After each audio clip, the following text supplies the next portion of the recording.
பொங்கல் பரிசு பச்சரிசி 3000 ரூபாய் குடுக்கறோம்னு சொன்னாங்கல்ல. பாருங்க கரும்பு பார்த்துக்கங்க எப்படி இருக்குன்னு.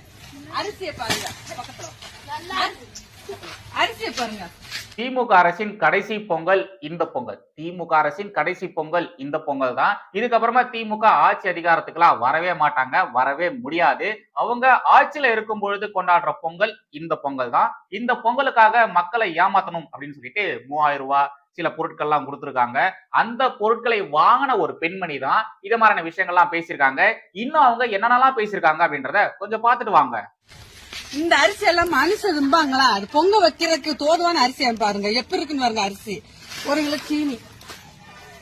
நீங்கெல்லாம் சீனியா ஓடுவீங்க பொங்கலுக்கு. சீனியை பாருங்க. சீனி 1 கிலோ சீனி. இந்த வேஷ்டியும் சேலையும் இதெல்லாம் கொடுத்தா என்ன கொடுக்காட்டி என்ன அவங்களே வச்சுக்கலாம். நெசமா போடுறவங்க வீட்டுல எல்லாம் இந்த அரிசியை சாப்பிடுவாங்களா? பொங்கல் தொகுப்புல தரக்கூடிய பொருட்களை திமுக காரங்க சாப்பிடுவாங்களா அப்படின்ற மாதிரி கேக்குறாங்க இல்லையா? இதெல்லாம் 2வது பட்சம் தான். ஃபர்ஸ்ட் ஆஃப் ஆல் ரேஷன் கடையில தரக்கூடிய பொருட்களை திமுக காரங்க இல்ல திமுக காரங்கன்னு சொல்லக்கூடாது, எல்லா அரசியல் கட்சிகளையுமே நாம இந்த ஒரு கேள்வியை கேட்டுதான் ஆகணும். ஆளுங்கட்சியா இருக்கக்கூடிய எல்லா கட்சிகளையுமே நாம இந்த ஒரு கேள்வியை கேட்டே ஆகணும். ரேஷன் கடைகள்ல கொடுக்கக்கூடிய பொருட்களை முக்கியமா அரிசிகளை அவங்க சாப்பிடுவாங்களா? சாதம் பண்ணி சாப்பிடுவாங்களா?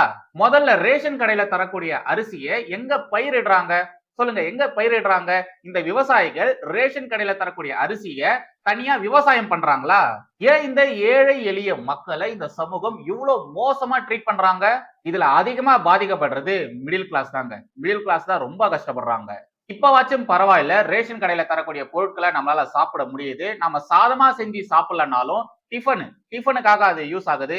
இட்லி தோசை இதெல்லாம் செய்யறதுக்கு அந்த அரிசியை நம்ம எல்லாருமே யூஸ் பண்றோம். பட் இதுக்கு முன்னாடி எல்லாம் ரேஷன் கடையில தரக்கூடிய பொருட்களை யூஸே பண்ண முடியாது, சாப்பிடவே முடியாது, அவ்வளவு மோசமா இருக்கும். சிட்டிகள்ல இருக்கக்கூடிய ரேஷன் கடைகள்ல கொடுக்கக்கூடிய பொருட்களுடைய நிலைமையே இவ்வளவு மோசமா இருக்குன்னா கிராமப்புறங்கள்ல இருக்கக்கூடிய ரேஷன் கடைகள்ல தரக்கூடிய பொருட்கள் எப்படி இருக்கும் அப்படின்றத நீங்களே யோசிச்சு பாருங்க. எப்படி இருந்திருக்கும் இதுக்கு முன்னாடி கொடுத்த பொருட்கள் எந்த நிலையில இருந்திருக்கும் அப்படின்றத நீங்களே யோசிச்சு பார்த்துக்கோங்க. எப்பொழுதும் எதிராசன் வடிவழகு என் இதய தொழுதால் இல்லை எனக்கெதிர் இல்லை எனக்கெதிர் இல்லை எனக்கெதிரே. ஸ்ரீமதே ராமானுஜாய நமஹா.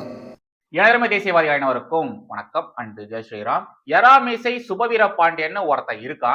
அவனுக்கு மரியாதைலாம் தர முடியாதுங்க, மன்னிச்சுக்கோங்க. கள்ளக்காதல கொண்டாடுற அயோக்கியனுக்குலாம் என்னால மரியாதை தர முடியாது, மன்னிச்சுக்கோங்க. கள்ளக்காதல நல்ல காதல்னு சொல்லி தலையில தூக்கி வச்சு கொண்டாடுறா இல்லையா, அவனுக்குலாம் எப்படிங்க அவர் இவர்னு சொல்லி மரியாதை கொடுத்து பேச முடியும்? திமுக மாதிரியான கட்சிகள் இவன மாதிரியான நபர்களை பாடநூல் கழகத்துல வேணா போடுவாங்க, அவங்க வேணா மதிப்பாங்க.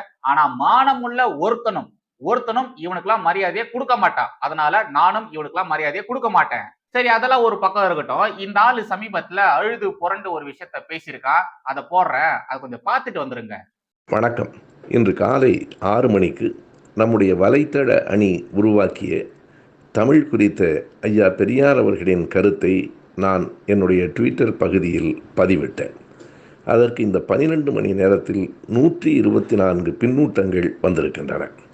மகேஷ் வாசுதேவன் என்னும் ஒரே ஒரு நண்பரை தவிர மற்ற அனைவரும் பெரியார் அவர்களையும் என்னையும் கேவலமாக திட்டி பதிவிட்டிருக்கிறார்கள்.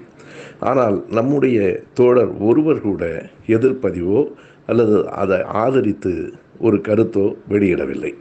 நம் அமைப்பின் தோழர்கள் அனைவரும் கடுமையான வேலையில் இருக்கிறீர்கள் என்பதை உணர்கிறேன். வேலையில்லாத நான் மட்டும் தொடர்ச்சியாக அவர்களோடு போராடி கொண்டிருக்கிறேன். நன்றி தோழர்களே. நான் கூட அது என்ன ட்வீட்டா இருக்கும்னு சொல்லி அவன் ப்ரொஃபைல்ல போய் தேடி பார்த்தேன், எனக்கு கிடைக்கவே இல்லை, உண்மையாலேயே கிடைக்கவே இல்லை. எல்லாருமே இப்படி கழுவி ஊத்துனதுனால அந்த ட்வீட்டை இவன் டெலிட் பண்ணிட்டு ஓடிட்டான் போல. அவன் போட்ட ட்வீட்ல 124 கமெண்ட்ஸ் வந்திருக்கு. அதுல ஒரே ஒரு கமெண்டை தவிர்த்து மிச்ச எல்லா கமெண்ட்டுமே ஈவேராவையும் யராமீசையும் கழுவி ஊத்திருக்காங்க போல, காரி பொலிச்சுன்னு துப்பிருக்காங்க போல. இந்த விஷயத்த அவனுடைய வாட்ஸ்அப் குரூப்ல ஷேர் பண்ணி பாருங்க, இது மாதிரிலாம் நடந்திருக்கு, யாருமே எனக்கு சப்போர்ட் பண்றதுக்கு வரவே இல்லை அப்படின்ற மாதிரிலாம் சொல்லி கதறி இருக்கான். எல்லா டோலர்களும் ரொம்ப பிஸா இருப்பீங்கன்னு எனக்கு நல்லாவே தெரியும். இங்க நான் மட்டும்தான் சண்டை பண்ணிட்டு இருக்கேன், நான் மட்டும்தான் எல்லார்கிட்டயுமே திட்டு வாங்கிட்டு இருக்கேன் அப்படின்ற மாதிரிலாம் சொல்லி பாவம் மனம் வருத்தப்பட்டு அழுதுருக்கான். சின்ன புள்ள மாதிரி அழுதுருக்கான். இந்த விவகாரத்தின் மூலமாக நமக்கு தெரிய வருவது என்னவென்றால், சுபவீர பாண்டியன் போற ட்வீட்டுக்கு கமெண்ட் பண்றாங்க இல்லையா, யாரெல்லாம் கழுவி ஊத்தி கமெண்ட் பண்றாங்களோ அந்த கமெண்ட்டுகள் எல்லாத்தையுமே இவன் உட்கார்ந்து படிக்கிறான் போல. சோ மக்களே இதுக்கப்புறமா நீங்க என்ன பண்றீங்க, சுபவீர பாண்டியன் ஏதாச்சும் ட்வீட் போட்டா நல்லா காரி தூன்னு துப்பி விடுங்க, கழுவி கழுவி ஊத்துங்க. கண்டிப்பா அந்த கமெண்ட்டை சுபவீர பாண்டியன் படிப்பாரு. இல்ல படிப்பான். இதுக்கப்புறமா அந்த ஆள் ஏதாச்சும் ட்வீட் போட்டா கொஞ்சம் கூட யோசிக்காம ஃபர்ஸ்ட் போயிட்டு கழுவி ஊத்துங்க, காரி துப்பி கழுவி ஊத்துங்க. கண்டிப்பா அந்த ஆளு உங்க கமெண்ட்ஸ் எல்லாத்தையுமே படிப்பான். வெஸ்ட் பெங்கால்ல இப்ப தேர்தல் காலம், தமிழகத்துல எப்படி தேர்தல் காலமோ அதே மாதிரி வெஸ்ட் பெங்காலையும் தேர்தல் காலம் தான். அங்க நம்முடைய பாஜக அவங்களுடைய அரசியலை பண்ண ஆரம்பிச்சிட்டாங்க. டிடி மம்தா பானர்ஜி இருக்காங்க இல்லையா, அவங்கள கதற விட்டு பாஜக காரங்க வேடிக்கை பார்த்துட்டு இருக்காங்க. ஒரு 4 நாள் முன்னாடி நம்முடைய முதலமைச்சர் திரு மு.க. ஸ்டாலின் அவர்கள் மாறியே மம்தா தீதி அங்க ஒரு ஸ்டண்ட் பண்ணியிருந்தாங்க. எங்களை சீண்டி பார்க்காதீங்க, எங்களை நோண்டி பார்க்காதீங்க, நாங்களா வேற மாதிரி, நாங்களா அவங்களையே பார்த்தாங்க, நாங்களா இவங்களையே பார்த்தாங்க, இதெல்லாம் எச்சரிக்கை கிடையாது, சாரி இது மிரட்டல் கிடையாது, எச்சரிக்கை அப்படின்ற மாதிரிலாம் ஸ்டாலின் சொல்லியிருந்தார் இல்லையா. அதே மாதிரி அதே டோன்ல அதே பாடி லாங்குவேஜ்ல மம்தா பானர்ஜி மத்திய அரசை நோக்கி, அமித்ஷா அவர்களையும் மோடி அவர்களும் நோக்கி பேசியிருந்தாங்க. வெஸ்ட் பெங்காலுக்குள்ள பாஜகவை உள்ள நுழைய விடமாட்டேன், மோடிய உள்ள விடமாட்டேன், அமித்ஷா இங்க காலடி எடுத்து வைக்க விடமாட்டேன், எஸ்ஐஆர் பணிகள் இங்க நடக்க விடமாட்டேன் அப்படின்ற மாதிரி தொடர்ந்து வாயிலேயே வடை சுட்டுட்டு இருந்தாங்க. இப்ப நம்ம இடி என்ன பண்ணிருக்கு, கொல்கத்தால இருக்கக்கூடிய ஐபேக் நிறுவனத்தின் மீது ரெய்டு நடத்தியிருக்காங்க. அங்க ஏகப்பட்ட டாக்குமெண்ட்ஸ்களை தூக்கிட்டு போயிட்டாங்க. இடி தூக்கின்னு போன எல்லா டாக்குமெண்ட்ஸுமே ரொம்ப ரொம்ப முக்கியமான டாக்குமெண்ட்ஸ். அப்புறம் இந்த ஐபேக் நிறுவனம் யாருடையது அப்படின்றது யாரும் அவ்வளவு சீக்கிரம் மறந்துருக்க மாட்டீங்க. பிரசாந்த் கிஷோர் பாண்டே இருக்கார் இல்லையா, பிகே, அவருடைய நிறுவனம் தான் இந்த ஐபேக் நிறுவனம். பிரசாந்த் கிஷோர் பாண்டே மம்தா பானர்ஜிக்கு வேலை பார்க்கற அப்படின்றத வெளிப்படையா சொல்லாம மறைமுகமா வெறும் இந்த தேர்தல் யுக்திகளுக்கு மட்டும் ஹெல்ப் பண்ணிட்டு இருந்தாங்க. இது எல்லாருக்குமே தெரிஞ்சதுதான். வெஸ்ட் பெங்கால்ல எப்பேற்பட்ட ஆட்சி நடக்குது அப்படின்றது எல்லாருக்குமே நல்லாவே தெரியும். அங்க சட்ட ஒழுங்கு என்ன லட்சணத்துல இருக்கு அப்படின்றதும் எல்லாருக்குமே நல்லாவே தெரியும். அங்க தொடர்ந்து பல கலவரங்கள், மத ரீதியிலான கலவரங்கள் நடந்துகிட்டே இருக்கு. அப்படிப்பட்ட கலவரங்கள் நடக்கிறதுக்கு காரணமா டிஎம்சியும் ஐபேக் நிறுவனம் இருக்கிறதா சொல்லியிருக்காங்க. ஏகப்பட்ட குற்றச்சாட்டுகளும் வந்துட்டு இருக்கு. அதுக்கு சம்பந்தப்பட்ட பல டாக்குமெண்ட்ஸ்கள் ஐபேக் நிறுவனத்துல இருந்திருக்கு. அந்த டாக்குமெண்ட்ஸ் தான் இப்ப இடி தூக்கிட்டு போயிருக்காங்க. ஐபேக் நிறுவனத்தின் மீது சரியா சொல்லணும்னா ஒரு தனியார் நிறுவனத்தின் மீது இடி ரைடு நடத்திருக்காங்க. அந்த ரைடுக்கு எதிராக நம்முடைய மம்தா பானர்ஜி என்னெல்லாம் சொல்லியிருக்காங்க தெரியுமா, எப்படியெல்லாம் கத்தி கதறி கூச்சல் போட்டு ரோட்லயே உருண்டு புரண்டு அழுதுருக்காங்க தெரியுமா. அந்த ஒரு குட்டி கிளிப்பிங்க போடுறேன், அதை ஃபர்ஸ்ட் பார்த்துட்டு வந்துருங்க. அதுக்கப்புறமா அவங்க என்னென்னலாம் சொல்லியிருக்காங்க அப்படின்றத நான் உங்களுக்கு சொல்றேன். The nasty home minister, the naughty home minister who cannot protect the country, and he's taking away all my party documents. If I get the BJP party office, what will be the result? இந்த நாட்டினுடைய உள்துறை அமைச்சரா இருக்கக்கூடிய திரு அமித்ஷா அவர்களை மம்தா பானர்ஜி என்ன சொல்றாங்க, nasty minister, நாட்டி minister. West பெங்காலோடைய chief மினிஸ்டரா இருந்து போட்டு என்னெல்லாம் பேசுறாங்க பாத்தீங்களா. இவங்க எந்த அளவு ஃப்ரஸ்ட்ரேஷனா இருந்தா இத மாதிரியான தடித்த வார்த்தைகளை விட்டுருப்பாங்க. அதுவும் பப்ளிக்ல, பிரஸ் மீட்ல இது மாதிரிலாம் பேசியிருப்பாங்க. எஸ்ஐஆர் பணிகள் இருக்கு இல்லையா, அது எல்லாமே இந்தியா முழுக்க பல இடங்கள்ல நடந்து முடிஞ்சிடுச்சு. ஓகேவா, நடந்து முடிஞ்சிடுச்சு. ஆனா இப்ப வரைக்கும் வெஸ்ட் பெங்கால் மாதிரியான ஒரு சில இடங்கள்ல மட்டும் எஸ்ஐஆர் பணிகளானது இழுத்துக்கிட்டே போயிட்டு இருக்கு. பயங்கரமான இழுப்பறி வேலைகள் அங்க நடந்துட்டு இருக்கு. பங்களாதேஷ்ல இருந்து சட்டவிரோதமா ஓடி வந்த பன்றிகளுக்கு அடைக்கலம் கொடுத்து அதுங்களுக்கு ஓட்டுரிமை வேற கொடுத்திருக்காங்க. இப்படிப்பட்ட விஷயங்கள் பொதுவெளியில எல்லாருமே சொல்ல ஆரம்பிச்சிட்டாங்க. ஆதாரத்தோட நிரூபிக்கவும் செஞ்சிருக்காங்க.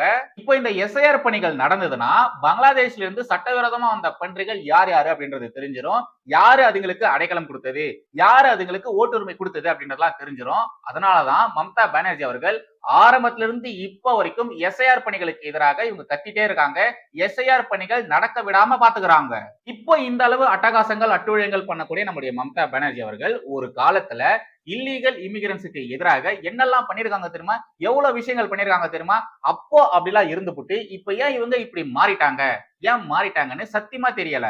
அதெல்லாம் ஒரு பக்கம் இருக்கட்டும். இந்த ஐபேக் நிறுவனம் இருக்கு இல்லையா, பிரசாந்த் கிஷோர் பாண்டே அவருடைய ஐபேக் நிறுவனம், அது தனியார் நிறுவனம். அந்த தனியார் நிறுவனத்தின் மீது இடி ரைடு நடத்தினா மம்தா பானர்ஜி ஏன் பதட்டம் அடைகிறாங்க? இந்த கேள்விகளை ஊடகவாதிகள் அந்த பிரஸ் மீட்ல மம்தா பானர்ஜி கிட்ட கேட்டிருக்காங்க. அதுக்கு அவங்க கொடுத்த பதில்கள் தான் ஹைலைட், உண்மையிலேயே ஹைலைட். चुनाव का स्ट्रैटेजी पूरा छीन के लिया, एक क्राइम है. अगर आप हमारे साथ लड़ने नहीं सकते हैं तो अब क्यों हम बंगाल में आते हैं? आप हिम्मत से काम लो, आप लोकतंत्र पुलिस प्रोसेस में जीतो. आप एजेंसी लगा के हमारा पेपर लूट करते हैं, करते लूट बोलते झूठ. हमारा पेपर लूट करते हैं, हमारा स्ट्रैटेजी लूट करते हैं, हमारा डेटा लूट करते हैं, हमारा वोटर लूट करते हैं, हमारा बंगाल को लूट करते हैं, हमारा भाषा को लूट करते हैं। எங்களுடைய தேர்தல் யுக்திகளை பாஜக திருட பாக்குது, நேர்மையான வழியில எங்களை தோற்கடிக்க முடியாம இத மாதிரி எங்களுடைய யுக்திகளை திருடி எங்களை தோற்கடிக்க பாக்குது அப்படின்ற மாதிரி சொல்றாங்க. ஆமா, இந்த பிகே பெரிய பிகாசோ தேர்தல் திறன்ல அப்படியே பெருசா அறுத்து தள்ளிடுவாரு, தேர்தல்ல வெற்றிகளை வாரி வழங்கிடுவாரு. அந்த ஆளு சொந்த ஊர்ல நடந்த தேர்தல நின்னு டெபாசிட் வாங்க வக்கு இல்லாம கதறிட்டு இருக்கான். இதுல இந்த லட்சணத்துல இவன் தேர்தல் யுக்திகளை பாஜக திருடுன்னு சொல்றீங்களே, எப்படி மேடம் இப்படி எல்லாம் சொல்றீங்க? இந்த மம்தா பானர்ஜி இருக்காங்க இல்லையா, இவங்க வெஸ்ட் பெங்காலினுடைய வைகோ. ஆமா, உண்மையிலேயே வெஸ்ட் பெங்காலுடைய வைகோ மம்தா பானர்ஜி தான். எப்படி இங்க நம்முடைய வைகோ அவர்கள் எதுக்கு எடுத்தாலும் நடைப்பயணம் போவாரோ, எதுக்கு எடுத்தாலும் பேரணின்னு சொல்லிட்டு கிளம்பிடுவாரோ, அதே மாதிரிதான் மம்தா பானர்ஜியும் அங்க என்ன நடந்தாலும் பேரணின்னு சொல்லிட்டு கிளம்பிடுவாங்க, நடைப்பயணம் சொல்லிட்டு கிளம்பிடுவாங்க. இவங்களுடைய ஆட்சியின் கீழே பெண்கள் பாதுகாப்பு என்ன லட்சணத்துல இருக்கு அப்படின்றது இந்த உலகத்துக்கே தெரியும். பெண்கள் பாதுகாப்பு வேண்டி இந்த அம்மா பேரணி எல்லாம் போனாங்க, நடைப்பயணம் எல்லாம் பண்ணாங்க. அதாவது இந்த அம்மா தான் அந்த மாநிலத்துடைய முதலமைச்சரா இருக்காங்க, இவங்க கையில தான் சட்ட ஒழுங்கானது இருக்கு, இவங்க கண்ட்ரோல தான் அந்த மாநிலத்துடைய காவல்துறை இருக்கு, இந்த அம்மா தான் அந்த மாநிலத்துடைய உள்துறை அமைச்சராகவும் இருக்காங்க. இவங்க என்ன பண்றாங்க, இவங்களுக்கு எதிராக இவங்களே பேரணி போயிருக்காங்க. இவங்க ஆட்சியின் கீழே நடக்கக்கூடிய அநியாயங்களுக்கு எதிராக இவங்களே முதலமைச்சரா இருக்கக்கூடிய மம்தா பானர்ஜியே பேரணி நடைப்பயணம் எல்லாம் பண்ணிருக்காங்க, போராட்டம் ஆர்ப்பாட்டம் எல்லாம் பண்ணிருக்காங்க. இப்போ அதே மாதிரி ஐபாக் நிறுவனத்தின் மீது, ஐபாக் என்ற தனியார் நிறுவனத்தின் மீது நடந்த ஈடி ரைடுக்கு எதிராக உடனடியாக பேரணி கிளம்பிட்டாங்க.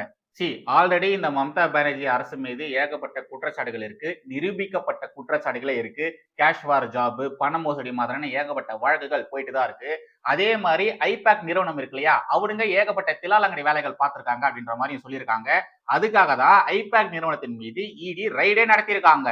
வெஸ்ட் பெங்கால்ல ஏகப்பட்ட மத கலவரங்கள் நடந்திருக்கு அப்படின்ற மாதிரி சொல்லியிருந்தேன் இல்லையா, அப்படிப்பட்ட கலவரங்கள் நடக்கிறதுக்கு காரணமே ஐபாக் நிறுவனமும் டிஎம்சியும் தான் அப்படின்ற மாதிரி சொல்லியிருக்காங்க.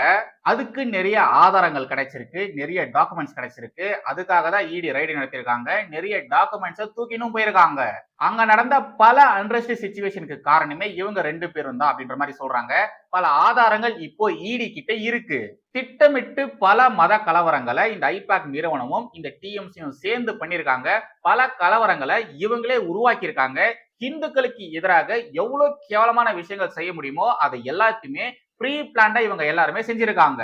இப்ப நான் சொன்ன இந்த பாயிண்ட்கள் இருக்கு இல்லையா, இது எல்லாத்தையுமே சொன்னது பாஜக காரங்க கிடையாது, வெஸ்ட் பெங்கால் இருக்கக்கூடிய பாஜக காரங்க கிடையாது, மத்திய அரசு கிடையாது, இடி கிடையாது. இந்த பாயிண்ட்கள் எல்லாத்தையுமே சொன்னது காங்கிரஸ்காரங்க தான் சொல்லியிருக்காங்க. கூடவே இன்னும் ஒரு சில முக்கியமான பாயிண்ட்களையும் சொல்லியிருக்காங்க. அது என்னன்னா, இத மாதிரி ஈடியை வச்சு பாஜக உங்களை மட்டும் மிரட்டல, உங்களை மட்டும் இது மாதிரியான சிச்சுவேஷன்ல மாட்டி விடல, எங்களுக்கும் இது மாதிரிலாம் நடந்திருக்கு, எங்க மேலேயும் பல ரைடுகள்லாம் நடந்திருக்கு. அப்போல்லாம் மம்தா பானர்ஜி எங்களுக்கு சப்போர்ட் பண்ணாங்களா? இல்ல, சப்போர்ட் பண்ணவே இல்லை. எங்களுக்கு ஆதரவாக மம்தா பானர்ஜி வந்து நிக்கவே இல்லை. அப்படி இருக்கும் பொழுது இப்போ இந்த சிச்சுவேஷன்ல எங்க கிட்ட சப்போர்ட் கேட்கறது எந்த விதத்துல நியாயம்? நாங்க மம்தா பானர்ஜிக்கு சப்போர்ட் பண்ண மாட்டோம், மத்திய அரசு பண்ணக்கூடிய விஷயங்கள் எல்லாமே சரிதான், மத்திய அரசு பண்றதெல்லாம் சரிதான் அப்படின்ற மாதிரி காங்கிரஸ்காரங்க சொல்றாங்க. அதுவும் இலைமறை காய்மறையாலாம் சொல்லலைங்க, ஓப்பனா டைரக்டா மம்தா பானர்ஜி மூஞ்சில அடிச்ச மாதிரி டைரக்டா சொல்லியிருக்காங்க. இன்னமும் ஒரு சில வாரங்கள்ல வெஸ்ட் பெங்காலையும் சரி தமிழகத்திலும் சரி தேர்தல் வரப்போகுது. ஸோ இந்த தேர்தல் காலமானது ரொம்ப பரபரப்பா இருக்கும், பதட்டமா இருக்கும். அது எல்லாருக்குமே நல்லாவே தெரிஞ்சதுதான். இப்ப பாஜக அவங்களுடைய அரசியல் காய் நகர்வுகளை பக்காவா எடுத்து வச்சிருக்காங்க.